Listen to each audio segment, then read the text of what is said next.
tidak minta bagian dunia, tapi jangan juga bila kaum kepada makhluk juga.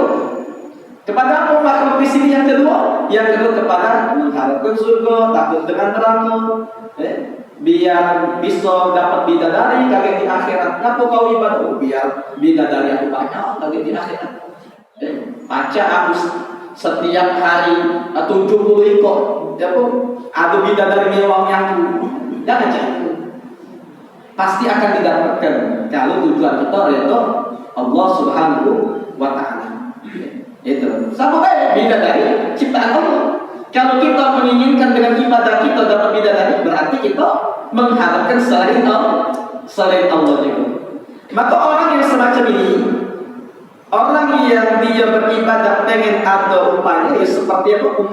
Umal itu seperti pegawai, seperti tukang bangunan. Dia capek-capek, ngapa kau capek? Ngangkat batu, biar kaget dapat upah. Sama kan? Ibadah capek, biar masuk surga. Gitu. Atau kalau ada ibadah karena biar tidak diazab oleh Allah, sama dengan hamba sahih. Ngapa kau ibadah? Biar tidak masuk neraka, takut. Sama dengan hamba sahih, kalau dia tidak gawe dicampur oleh pemilik.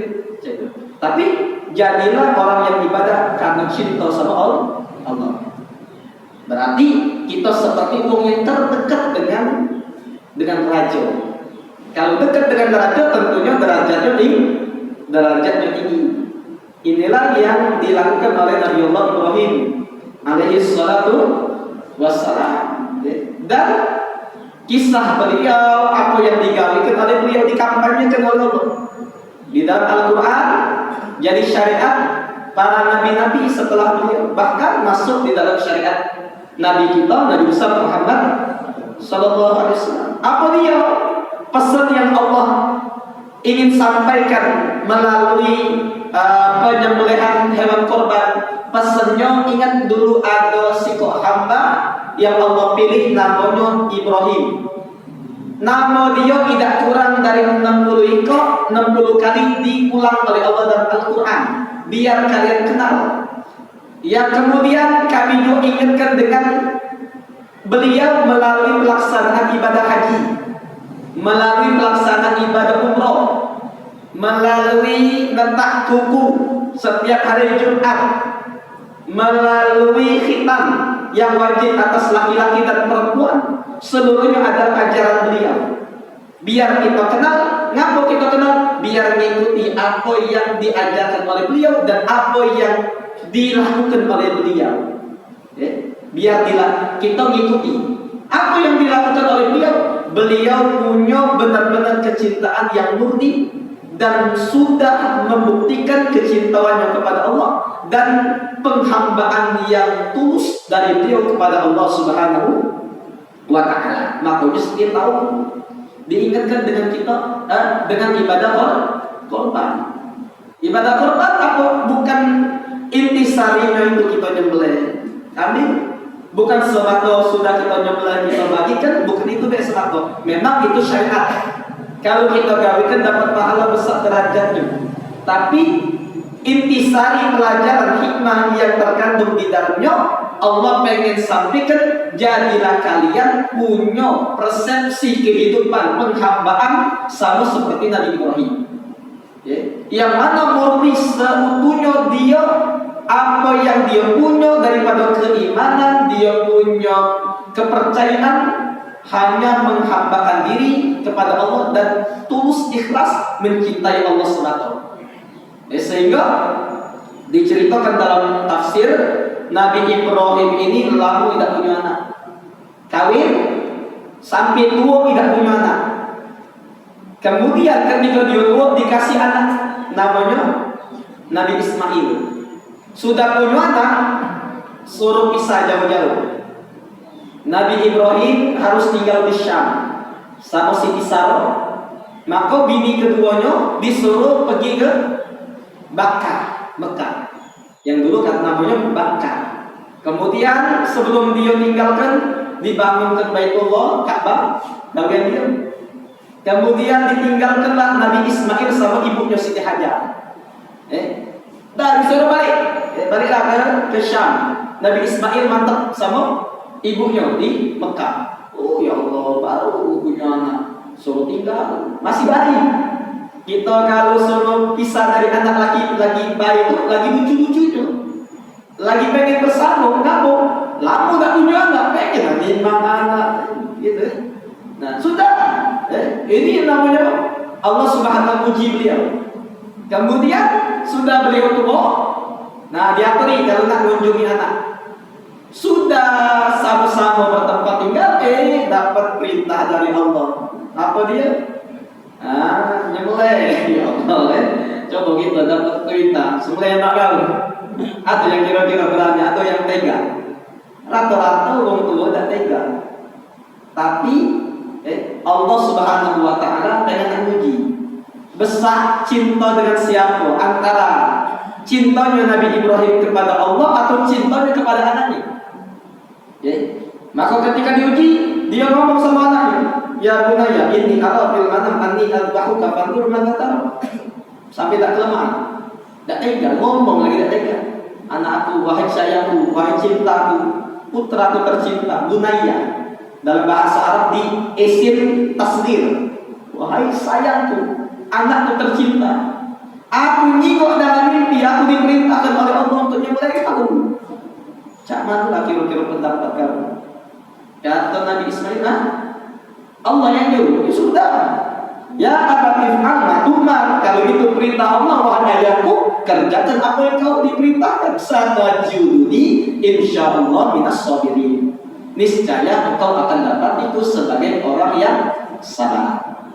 Jadi ketika sudah siap, iblis dengan luar biasa ngoda Nabi Ibrahim tidak baca, ngoda Siti Hajar biar mengurungkan niat Nabi Ibrahim tidak baca, ngoda Nabi Ismail tidak baca juga. Ya sudah.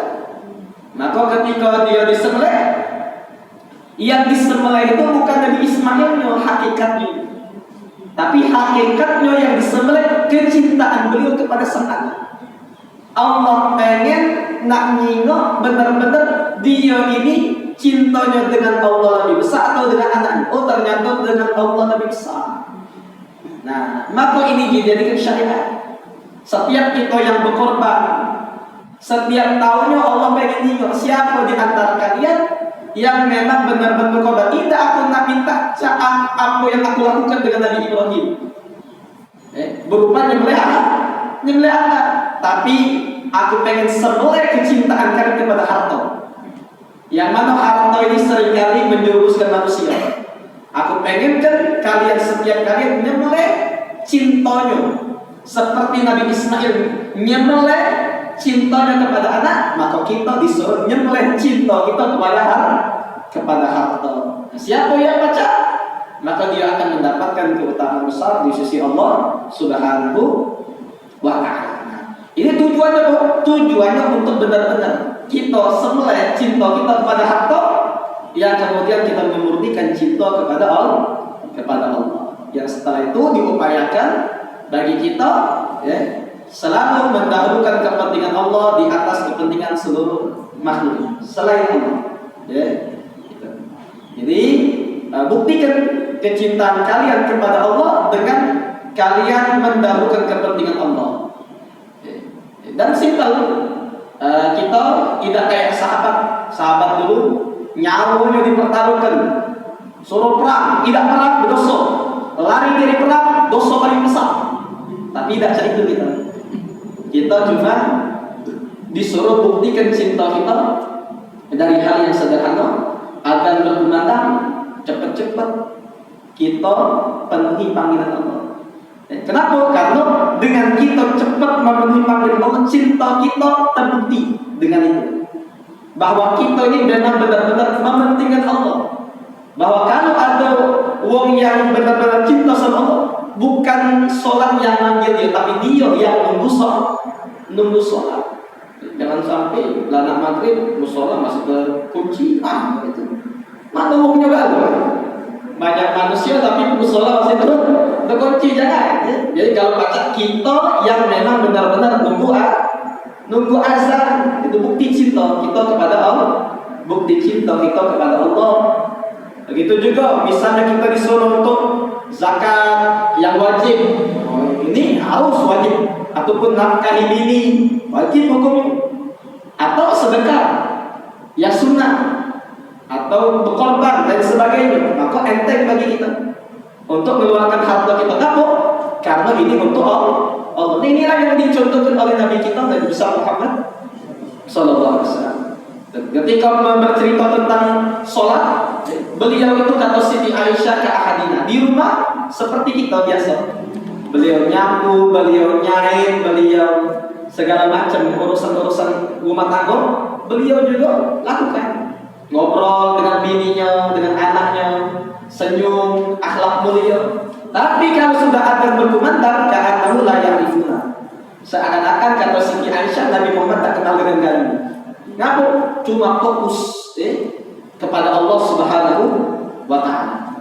Begitu kita tentang masalah harta, bukti dengan cinta dengan Allah melalui harta. Beliau ketika ada sedikit dari rezeki langsung sedekah. Beliau menyembelih kambing, seluruh daging dibagikan galau, jok ke wong galau. Sampai Siti Aisyah bilang, ya Rasulullah tak ada lagi tersisa kecuali kambing, kecuali bagian lengan ini lah. Kata Nabi Muhammad, seluruhnya tersisa kecuali lengan habis. Kita makan hilang, tak pacak lagi kita ndek. Tapi kalau apa yang kita berikan kepada orang lain, maka itulah sejatinya milik kita. Itulah artinya bukti cintanya kita kepada Allah yang memerintahkan kita berbuat baik dengan orang lain dan lain sebagainya. Nah, ini jadi dipertaruhkan dengan pelajaran seperti ini keimanan kita. Apakah kita berhasil dalam memahami apa yang disampaikan Imam Ibnu Athaillah, pengen memfokuskan, mentauhidkan maksud tujuan dalam ibadah kita, yaitu hanya mencari keridhaan dan kecintaan dari Allah Subhanahu wa Ta'ala. Dan kemudian perkataan beliau, kalau kita masih mengharapkan makhluk, masih mengharapkan surga, masih takut karena neraka, ibadahnya itu masih dalam kategori ibadah juga. Masih dikategorikan wong yang ibadah untuk masuk surga dinamakan ikhlas juga, tapi ikhlasnya wong awam. Derajatnya juga rendah. Seperti apa?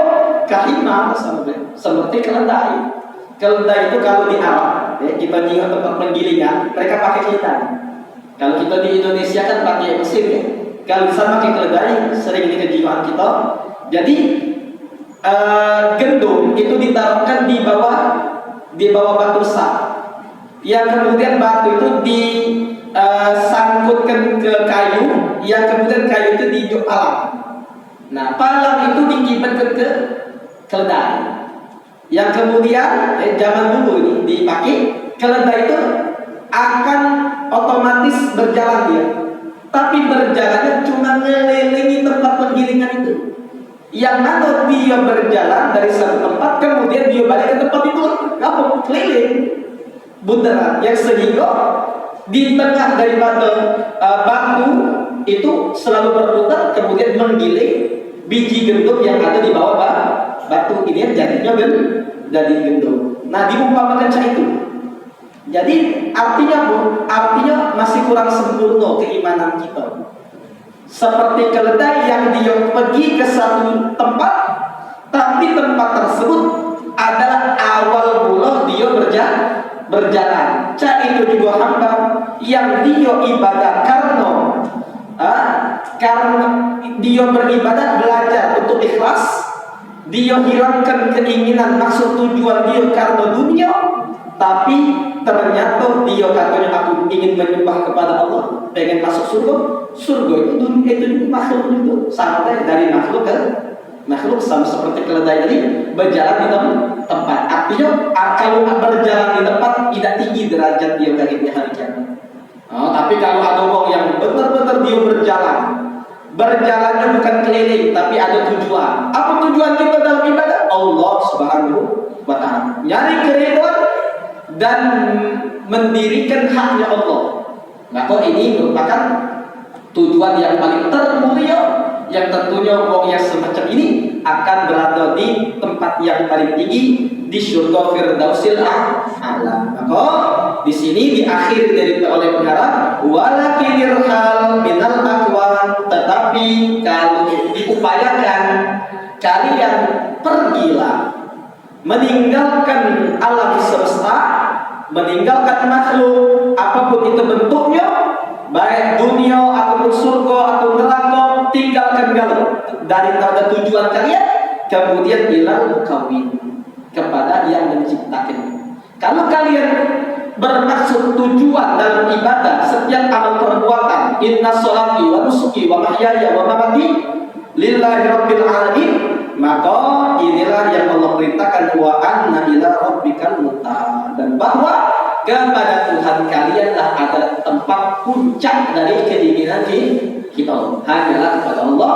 Dan tentu Allah tidak akan menyia-nyiakan orang yang secara totalitas beribadah ikhlas karenanya dan cinta kepada Allah Subhanahu wa ta'ala. Ya, mudah-mudahan Allah berikan taufik kepada kita untuk selalu bisa belajar meningkatkan kualitas keikhlasan kita, sehingga majlis-majlis yang kita hadiri di malam Selasa ini tidak sia-sia, benar-benar ada manfaat yang kita bawa hanya di negeri akhirat. Amin ya rabbal alamin. Ya, mungkin ini yang bisa kita sampaikan dalam hikmah yang ke-42 dari kitab Hikam Ibnu Athaillah. Mudah-mudahan bermanfaat bagi kita sekalian dan akan menjadi koreksi dalam diri kita, dalam berniat, dalam bertujuan, dan sehingga kita dapat derajat yang tinggi, kemakrifatan yang besar di sisi Allah Subhanahu wa ta'ala. Kita berharap juga kepada Allah dengan majelis kita ini, Allah memberikan taufik kepada kita untuk mempersembahkan ibadah terbaik kepadanya dengan niat yang paling terbaik. Dan kita mohon dengan keberkahan majelis, siapapun di antara kita masih punya dosa diampuni segala dosanya, yang punya aib ditutup segala aib, yang punya penyakit diberikan kesembuhan yang sempurna, yang ada hajat dikabulkan segala doa, dan kita minta diberikan umur panjang dalam taat kepada Allah dan Rasul, bertambah kemakrifatan, keimanan kita dan keikhlasan kita kepadanya, dan ketika di akhirat kita diberikan keridhaan dilambangkan dengan surga setelah diwafatkan kita sekalian saat ajal datang dalam keadaan husnul khatimah wa ala kulli niyatin shalihah wa ala ma nawahu asrafina salihun wa ila hadratin nabi Muhammadin sallallahu alaihi wasallam bisirril Fatihah.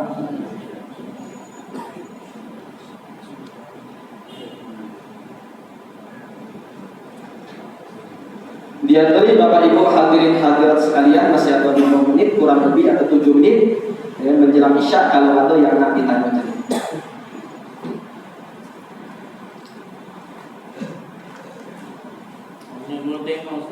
Ya, jadi untuk puasa Arafah itu memang pemerintah atau pilih Saudi? Masya Allah ya. Itu sekali lagi. Oh, itulah.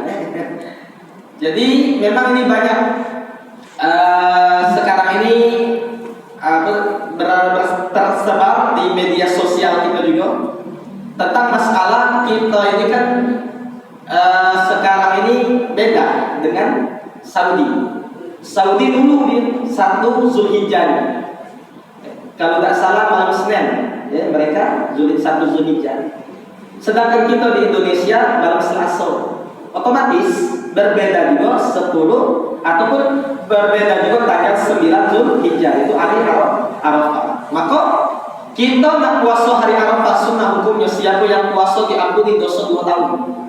Nah, cara sekarang ini berbeda. Apakah kita melalui wong yang wukuf di Arafah, atau kita melalui pemerintah kita yang menunjukkan bahwa hari Rabu mereka di sana hari Selasa. Maka para ulama bersepakat dalam 4 mazhab mengatakan seperti yang disampaikan oleh Nabi. Katanya kita harus melalui tempat yang di mana kita berada. Tempat kita berada dalam artian yang sama terbit dan tenggelamnya matahari. Jadi kalau kita di Indonesia sudah lebih baik di Indonesia, karena memang beda tempat tenggelam matahari kita dengan tempat tenggelam matahari Saudi. Jadi walaupun mereka hari Arafah hari Selasa, mereka wukuf di Arafah di sana, ya sudah, berarti kita beda. Ya, karena kita saat itu masih tanggal 8, belum hari Arafah. Ya, yang namanya hari Arafah itu tanggal 9. Maka kita puasanya tanggal 9. Walaupun mereka di sana sudah lebaran. Ini pernah terjadi di zaman Nabi. Ya, terjadi di zaman Nabi di Mekah mereka masih puasa, tapi di Madinah mereka sudah lebaran, atau kebalikannya. Di Mekah sudah wukuf, di Madinah belum wukuf, masih tanggal 8. Ngapa itu? Karena beda antara Mekah sama Madinah, walaupun barang tempat tenggelam dan terbit matahari. Karena jauh, lumayan jauh. Kalau zaman dulu harus berhari-hari untuk menempuh antara Mekah ke Madinah. Maka para ulama bersepakat kita melalui pemerintah di dalam masalah puasa, di dalam masalah menentukan tanggal 1 setiap Hijriah, begitu juga dengan Idul Fitri, Ramadan atau puasa hari Arafah. Inilah yang paling tepat, yang paling selamat. Jadi memang adat daripada ulama kiai zaman dulu memang mewasiatkan yang demikian.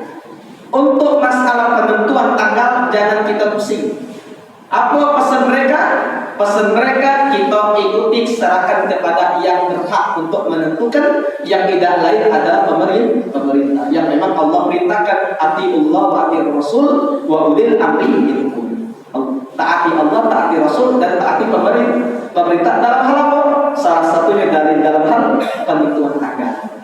Jadi selamat kita, maka inilah yang dikatakan mayoritas oleh para ulama kita. Wallah, ada lagi?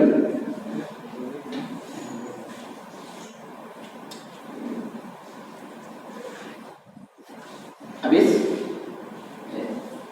Jadi tidak membuat kita bingung lagi. Kadang-kadang memang yang semacam ini berulang-ulang.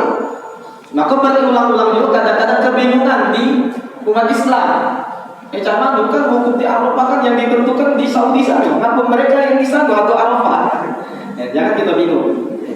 Karena memang beda tempat tenggelam sama terbit matahari kita dengan mereka. Penanggalan kita serahkan kepada pemerintah. Maka inilah yang berlaku sepanjang zaman dari para ulama-ulama zaman terdahulu.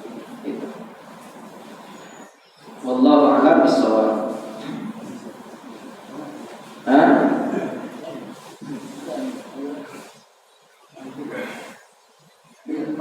Dengan duit atau lebih baik dengan barang? Hibah.